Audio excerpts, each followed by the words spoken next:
Muy buenas, jóvenes. Vamos a continuar. Creo que voy a meterle un poquito ya más de velocidad a estas grabaciones para ir avanzando.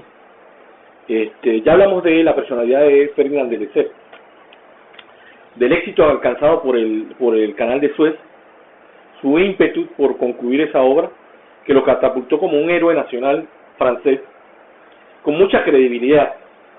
Él miró entonces, después de haber visto este éxito, él miró hacia otro proyecto. Entre los proyectos que habíamos hablado en la anterior estaba obviamente lo del ferrocarril, que ya les mencioné, a nivel de todo el antiguo mundo, el gran lago en el desierto de Sahara, con la oportunidad de poder fertilizar el desierto dentro de esa postura. Y visualizó entonces un canal tan importante como el de Suez, pero en el lado de América, que uniese precisamente a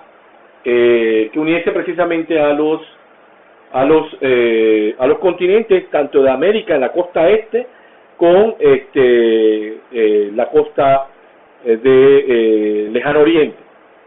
El canal iba a revitalizar la economía también como una segunda opción de comunicación también para los europeos también, ¿no? En todo caso.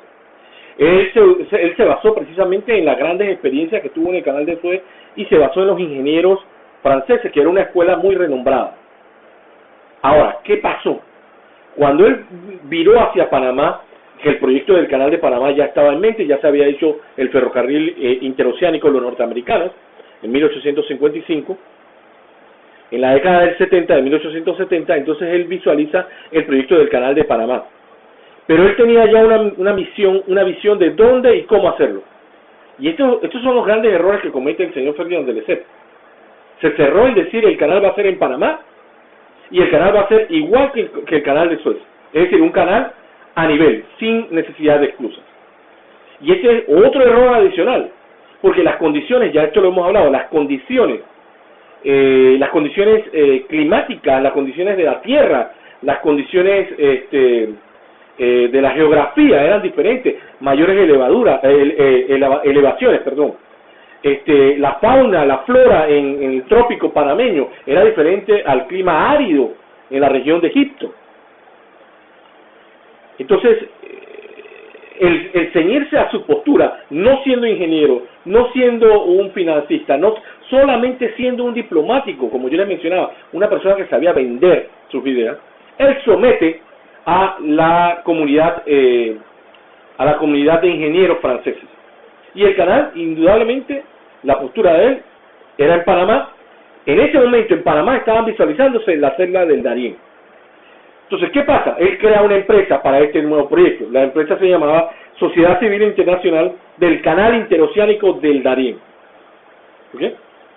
Se asocia con otras personalidades renombradas y van a escuchar la Sociedad Financiera Tour, era el nombre realmente oficial, y la Sociedad Civil Interoceánica del Canal Interoceánico del Darién era el nombre comercial de la empresa. Su hijo Charles de Lesseps es también parte de su séquito de líderes y ejecutivos. También viene una figura muy importante que ustedes van a tener que recordar. Se llama Lucien Napoleón Bonaparte White, así mismo como lo escuchan. Lucien Napoleón Bonaparte White. Este fue la cara política, la cara negociadora del señor Ferdinand de Lesseps. Y le manda el señor Ferdinand de Lesseps una tarea muy importante, ir a Panamá e investigar, hacer una investigación del proyecto del canal francés en Panamá. Esta investigación la hace efectivamente el señor Lucien Napoleón Bonaparte White en Darién. Y en Darién por 6 meses él se da cuenta que era imposible hacerla por Darién. Ya esto lo vimos desde los norteamericanos, el proyecto que fracasó, la visión del capitán Selfridge, ¿se acuerdan? De que por Darién era imposible. Y efectivamente él trae los datos que él pudo recobrar en ese proyecto, y se da cuenta que, por ejemplo, para hacer el canal por Darién a nivel, había que hacer un túnel de aproximadamente 14.5 kilómetros. Es decir, un canal con un túnel literalmente pasando por debajo de montañas de aproximadamente 80 kilómetros. Entonces, de 80 metros, perdón. Esto era inaudito, obviamente no era posible. Él regresa a Francia y le presenta las investigaciones que había hecho en Panamá. El señor Ferdinand de Lesseps le molesta la actitud y la no seguridad con el sentido del canal en Panamá que le mostró su emisario. Y él le dice, tú te vas a volver a Panamá, y si no se puede hacer en Darién, tal como mencionas, ese canal se tiene que hacer en Panamá, y se tiene que hacer por donde está el ferrocarril de Panamá. Pero había condiciones muy rígidas para esa construcción. Cuando se firmó el tratado Stéphane Paredes, que fue el que permitió la construcción del canal francés entre los norteamericanos y los colombianos, ese tratado daba una economía, un monopolio económico sobre toda vía interoceánica, es decir, del ferrocarril de Panamá hacia la mano derecha no se podía construir ningún ferrocarril adicional, ningún canal, ninguna carretera que compitiese con el ferrocarril de Panamá. Estaba la fiebre del oro en su punto, es decir, los inversionistas del ferrocarril norteamericano se cubrieron con un tratado que les daba o les daba de por sí un poder económico monopólico, ¿no?, sobre la vía interoceánica, en este caso ferroviaria. De todas maneras, el señor Ferdinand de Lesseps manda entonces al señor Wise, y el señor Wise va a hacer una investigación. ¿Saben cómo fue la investigación? Se subió al ferrocarril y hizo varios trayectos en el ferrocarril y comenzó a anotar las cosas que él veía. Entonces, esa fue la investigación. Trató de obtener, luego se va a Estados Unidos, ya le voy a comentar, obtener información de las investigaciones norteamericanas en base al ferrocarril. Claro que no se las dieron. Si los norteamericanos lo veían a ellos, ya veían al señor White como emisario de este consorcio francés de capital privado, como un enemigo potencial en términos del proyecto. Los norteamericanos tenían en mente el proyecto del canal de Panamá, pero se durmieron hasta cierto punto. La negociación que generó el señor White con el gobierno colombiano le llegó a satisfacer y le dio prioridad al gobierno colombiano para una nueva negociación de un canal interoceánico. Y así se firma el tratado o el convenio Salgar-Wise, que le otorgaba el inicio de la construcción del canal francés en Panamá. Daba condiciones de 99 años de concesión, concesiones obviamente de apertura abierta, totalmente abierta a Colombia. Tenía varias concesiones, también estaba a la mano del dinero que iba a pasar, es decir, ustedes saben cómo es esto, ¿no? Corrupción como tal, ¿no? Siempre. Y los norteamericanos, quedaron prácticamente vestidos de traje porque no pudieron ir a la fiesta en ese momento. El señor Wise termina su reporte en Panamá, se va entonces a los Estados Unidos, antes hace una parada en Nicaragua para visualizar esa posibilidad de Nicaragua, que no estaba en la mente de Ferdinand de Lesseps.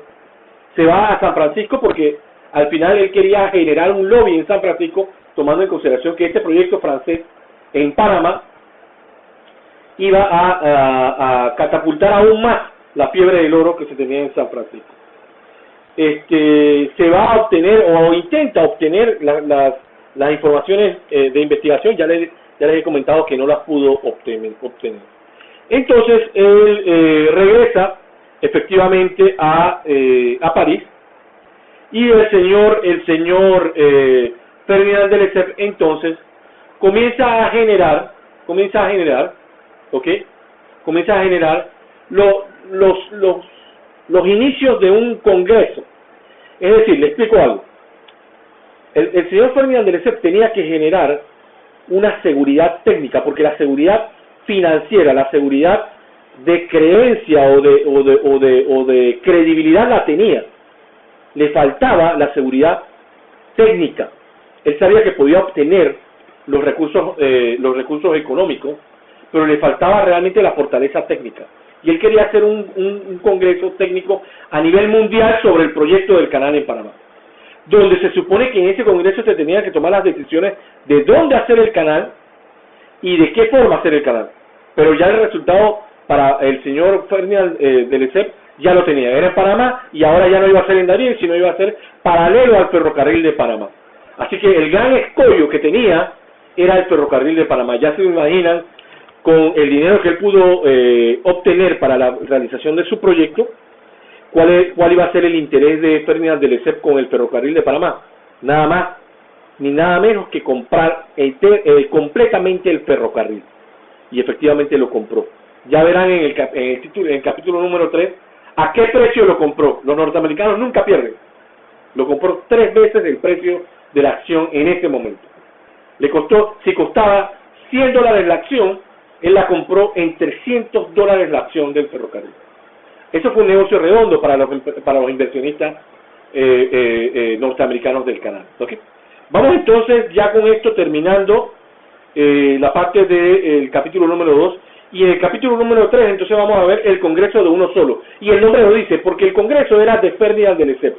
No había opiniones que pudieran contradecirlo. Él se iba a imponer en un Congreso técnico de ingenieros de todo el mundo, él se iba a imponer para decir el proyecto tiene validez en Panamá.